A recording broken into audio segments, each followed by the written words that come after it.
Olá, seja bem-vindo a mais um Devocional. Essa semana a gente está num cenário um pouco diferente, porque no Devocional da semana passada eu pedi para as pessoas que assistiram o vídeo deixassem algum comentário dizendo sugestões, mudanças e ajustes que a gente pudesse fazer para fazer com que esse devocional fique cada vez mais interessante e mais pessoas possam ser alcançadas por essa mensagem.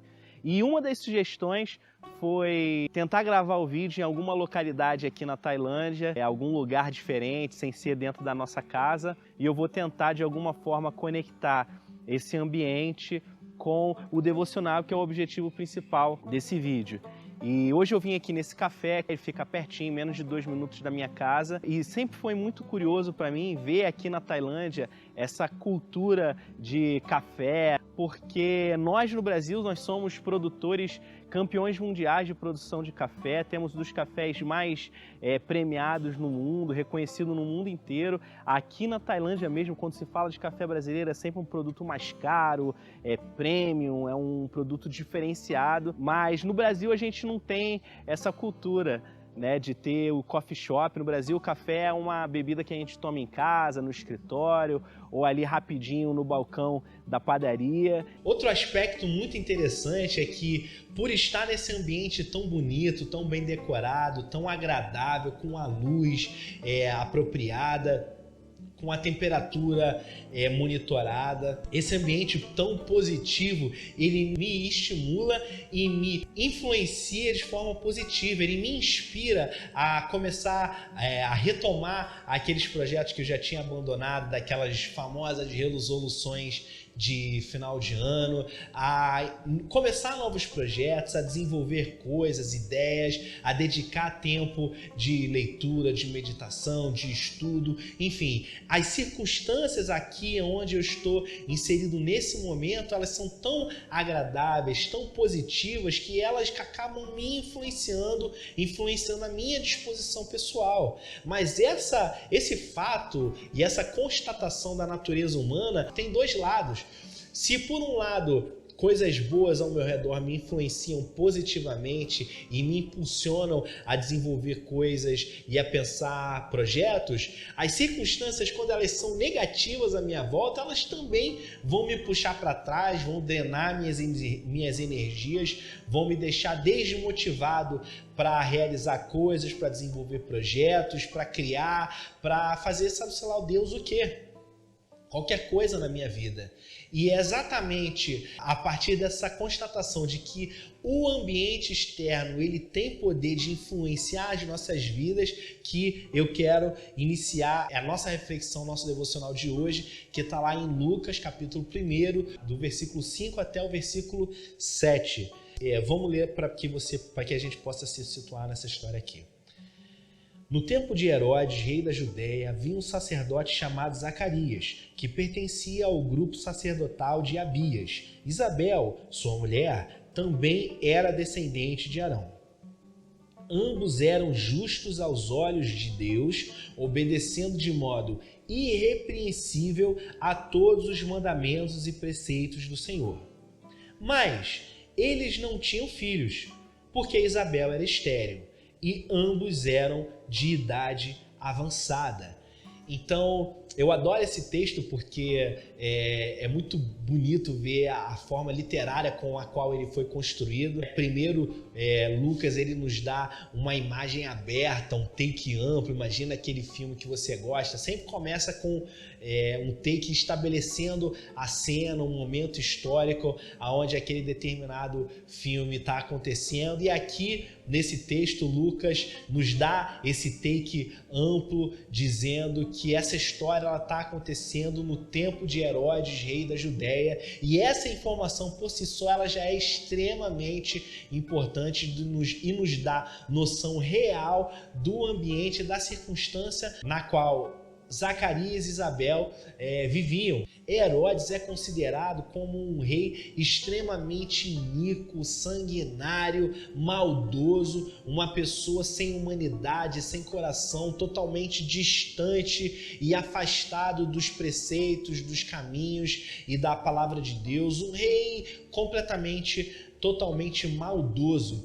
E alguns historiadores dizem que a palavra que rolava na Judéia durante o reinado de Herodes era que enquanto Herodes fosse rei, nem a honra das mulheres e a saúde dos homens estariam a salvo. Ou seja, era uma pessoa que por conta das suas atitudes e por conta da sua forma de governar, transmitia e refletia instabilidade, insegurança, medo, desespero para aquelas pessoas que viviam naquela época. Então, isso é uma informação muito, muito, muito importante para que a gente possa entender o contexto externo no qual os nossos personagens principais estão inseridos. O segundo aspecto que nos apresenta um pouco desse contexto, desse pano de fundo da vida de Zacarias e Isabel, está lá no versículo 7, que diz que Isabel e Zacarias não eram capazes de ter filhos, ou seja, tinham um problema ali de infertilidade.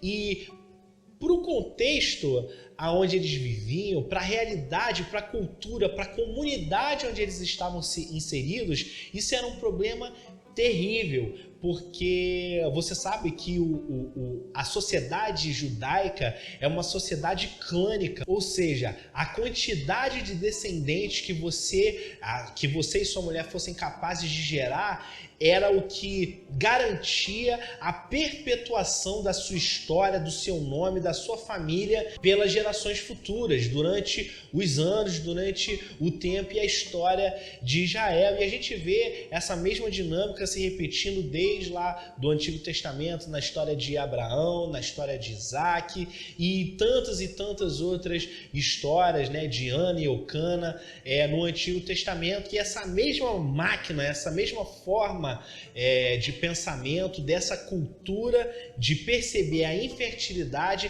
se reproduz também aqui nesse contexto. Em outras palavras, a infertilidade para esse povo podia significar o resultado de duas coisas, ou uma ou outra. Ou Isabel e Zacarias eram pecadores e por conta de serem pecadores, de viverem uma vida pecaminosa, eles carregavam essa marca, essa mancha da infertilidade na vida deles, ou Deus tinha decidido de forma unilateral amaldiçoar a vida desse casal para que a descendência e a história dessa família fosse paralisada, fosse cortada, fosse extinta da história de Israel.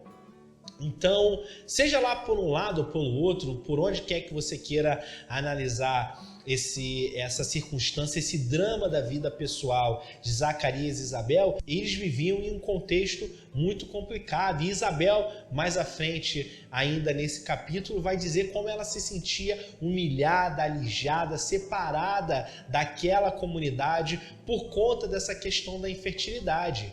Mas o contraste a toda essa negatividade, a todo esse ambiente desfavorável na vida de Zacarias e Isabel, está lá no versículo 6, onde diz que apesar do contexto externo aonde eles viviam e a despeito do drama na vida pessoal que eles enfrentavam, Zacarias e Isabel eram obedientes a Deus, vivendo uma vida irrepreensível aos olhos do Senhor. E a partir desse contraste da situação externa e da postura de Zacarias e Isabel diante de Deus, a gente já pode tirar o valor central desse texto. E esse valor é que, a despeito das circunstâncias externas e das circunstâncias adversas que venham a cometer a nossa vida, a nossa devoção, o nosso serviço, o nosso amor e a nossa adoração a Deus devem permanecer inalterados. Ou seja, a nossa fé não está baseada, não está alicerçada nas circunstâncias. E essa palavra ela é muito efetiva para a realidade onde nós estamos vivendo hoje. Porque eu aqui na Tailândia, você no Brasil, sabe-se lá Deus onde você estiver assistindo esse pequeno devocional, toda a humanidade está vivendo em um ambiente de instabilidade, de incerteza, um ambiente desfavorável.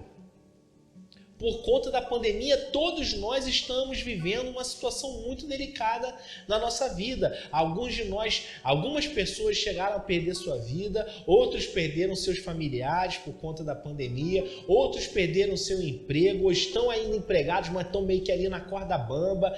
Se você é empresário, tem uma empresa, você está ali contando as moedas para saber se você fecha a empresa ou mantém ela aberta e está com essa incerteza: como que eu vou fazer para pagar o colégio dos meus filhos, para fazer frente às minhas despesas. E toda essa pressão, toda essa angústia, toda essa instabilidade, ela tem um poder natural de influenciar a nossa prática de fé, de fazer com que a gente não queira se achegar à presença de Deus para orar, que a gente não tenha o desejo, o estímulo de abrir as Escrituras Sagradas para nos dedicar, a nos encorajar a partir da palavra revelada de Deus, nos deixa sem motivação para jejuar. Seja lá qual for a prática, a disciplina espiritual que você pensar, naturalmente essa situação desfavorável, ela nos desestimula a tomar essas atitudes.